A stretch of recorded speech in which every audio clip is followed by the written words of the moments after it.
Hey everyone, welcome back to our channel. If you're new here, please subscribe. I'd really love that. If you're returning, how you doing today? Well, I'm going to switch things up here, okay? You guys know that things are a little different here in our homestead, okay? Sean and I now officially have custody, 50-50 custody of our niece and nephew, okay? So, and that I know make things a little bit hectic here. Okay, so we now have a 7-year-old and a 12-year-old. Okay, so what I'm going to do is I know Friday nights, everyone always looks forward to Friday nights, and me and Trish look forward to Friday nights as well. But it's a little hard to do Friday nights when we have a 12-year-old who always has friends over and a 7-year-old who thinks he's Superman. So, we will eventually get back to Friday Night Lives, okay? I promise you that. But with schedules and everything else, it's a little hard, okay?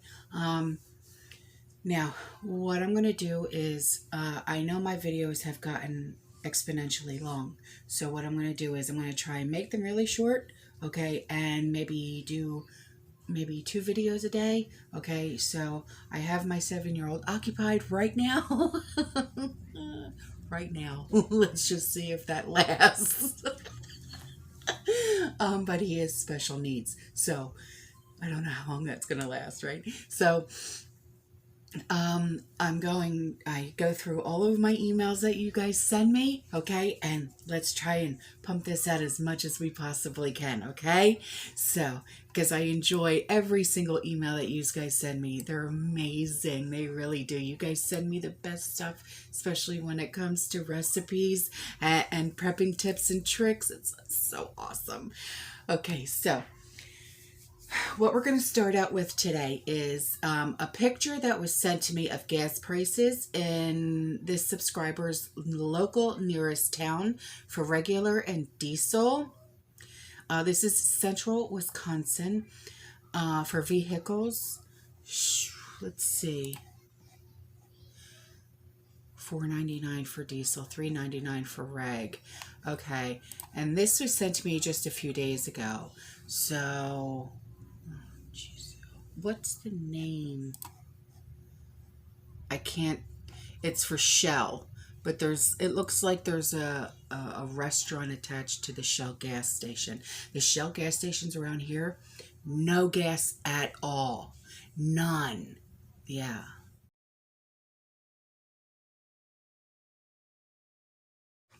Oh, and I forgot. Coffee. You can't forget the coffee and a snack or two, right? Where's my head? Oh yeah, it's out there, sitting on the couch. I swear, mom brain in hyper overdrive. So this email was sent to me, and she's like, shopping sales to keep within my budget has caused me to think differently than what I grew up with. I hear ya. Trust me, I hear ya. And now that we have 2 extra mouths to feed constantly, yeah, we have to amp up our preps so much that it's, Sean and I looked at each other and we're like, okay, our 3-year pantry just got knocked down to like a year and a half. So, time to go a little cray-cray in the shopping, okay? And I said, yeah, I know. So she goes on to say, now that stores have extra warehouses full of products, I have needed to watch date codes more. I know where you're going with this. I have been finding sale items that are not because they have lots, but because of the date is coming up. If 2 different sized yellow prepared mustards are on the shelf, I used to buy the one that gave me the best price per milliliter or ounce. Okay, I get where you're going. Now I buy the one that has the longest shelf life. Well, okay. I know lots of us think the date on the can is not always accurate. Right, right. We always think that. But when you have an autistic brother, she says, the date on the can counts as an item that is prepping for normalcy. In order to prevent a breakdown, all foods in cans or prepackaged must have a good date. Prepping for normalcy is a matter of happiness on a different level for them. Right. Please remember our disabled friends and family members who need help prepping, living, fighting during survival situations. Yes, we're going to be going through this as well. Okay. My 7-year-old has Williams syndrome. I don't know if any of you have ever heard of Williams syndrome. Okay. I'm not going to get into it right now. Okay. But please look up what it's like to have a child who has Williams syndrome. Okay. They are overly friendly. Okay. They have dietary needs. Okay. They will try and eat everything under the sun, and then they get overwhelmingly sick. You know, it's just, I have Dominic on a no sugar diet. It's not fun with a 7-year-old who wants to eat nothing but candy. Because when he was with his mother, all she ever gave him was junk. And what was he doing? Constantly regurgitating everything. And now that he's with me 50% of the time, and with his dad 50% of the time, we have him on sugar-free everything. So it's a constant battle, because every time we go to the store, it's grabbing candy, nay, nay, Dominic, nay, nay. Okay? So believe me, I get it. All right? I get it. Even though he's not autistic, Williams syndrome is just as much as a battle. It really is. Especially when they go from one environment that is toxic to another that is more healthy and balanced. So, on to this. This subscriber said, this is a great place to purchase items you may need to survive this shift, as she calls it. Local family, Amish driven, great alternative to Amazon for items needed for our future. Praying for our nation, but you and Trish have taught me. Well, thank you, sweetheart. We may have taught you guys, but please remember that you guys teach us as well. Okay? So this is what she's talking about.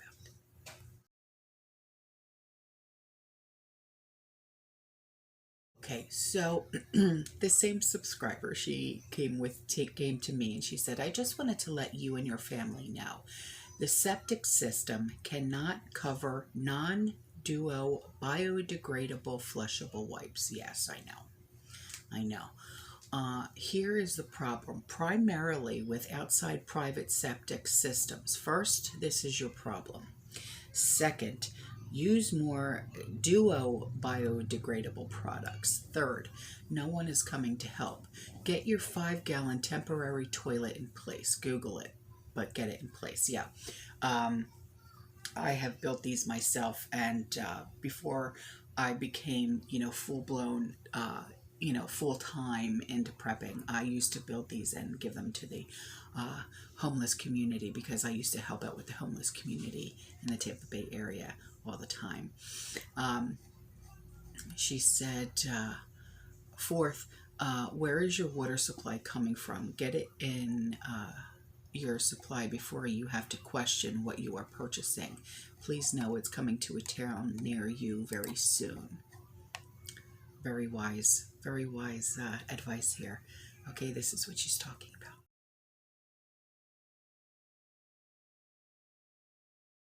And then this subscriber, she got a hold of me and she said, Potatoes Playmate. Claims he's just targeting military installations. And then I see this on my World News app on my phone, and it makes me wonder and shake my head. What the bloody blank? I hope that I can fit all of this into this screen, because I know a lot of you use your phone or, stuff like that, and it's a pretty big picture. And it says the R invasion of you, okay, what to know on the ground in you. You know what I'm talking about, right? R and U. As the crisis enters its third week, the scale of R's invasion hints at Putin's larger aims and indicates that the devastation is far from over.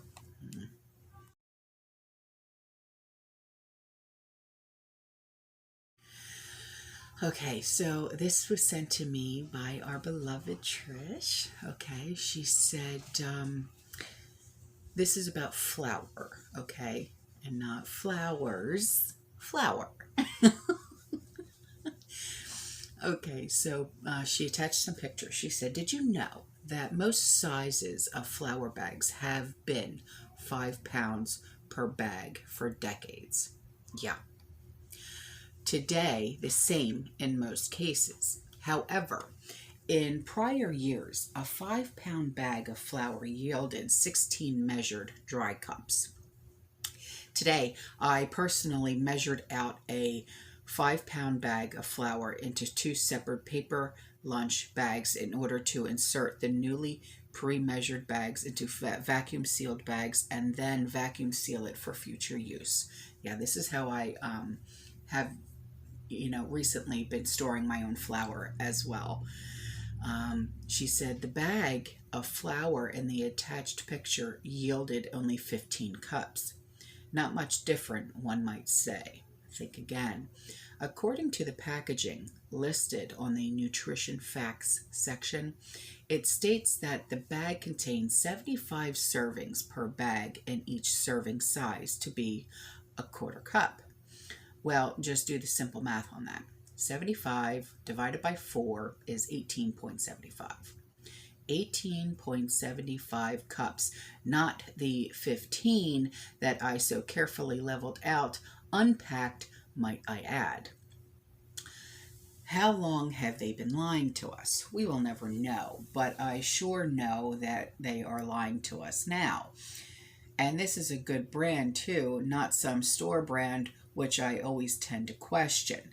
This is not said to be to pick on them or demean them. This is said because us preppers tend to look at caloric content and use calories as a base for knowing what we have will sustain us. Exactly. When I do, like, even my inventory, okay, I do my inventory by caloric intake, not by quantity. Based on the missing 3.75 cups, now times it by 4 to figure out the servings that are missing. It equals 15 servings missing. Now take 15 servings and times it by 110 calories per serving. In just this one instance alone, I would be short 1,650 calories from one bag. This is why I do not rely on caloric content for my pantry. Ah, okay, I see where you're going, Trish. All right, thank you. Right on. Okay. All right, so, well, what I'll do is I will continue to do caloric intake with my pantry, but I'll also do quantity as well, just so I can have both, because I'm so used to doing caloric intake when it comes to my pantry. It's just like a second nature to me, so I'll do the quantity as well when it comes to my pantry. This is just flour. What else is it done with? I'm a numbers gal. We know, hun. My banker girl.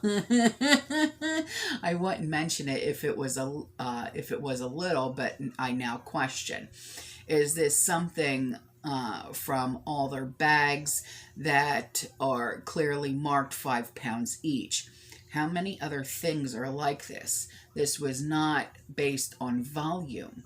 We all know how a bag of potato chips is never even half full when you look at yeah, I mean, what is it, a quarter, and then the rest is air, you know? Yeah. But did the weight on the scale change as 5 pounds when they made these bags, or has it always been a lie? Some bitch. A pantry based on caloric content is not reliable, since we can't trust if these companies are telling us the truth or not. Something to think about. Okay, so the flour that she buys is the Stafford County Flour Mills Company all-purpose flour.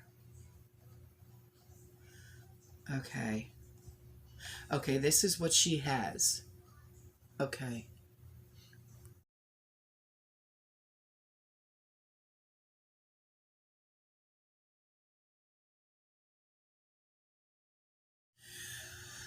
Okay, so you guys know to always go to the description box to find the good links, okay, to things that I find, to things that subscribers send me for products and whatnot, plus links to products that I have bought for my preps.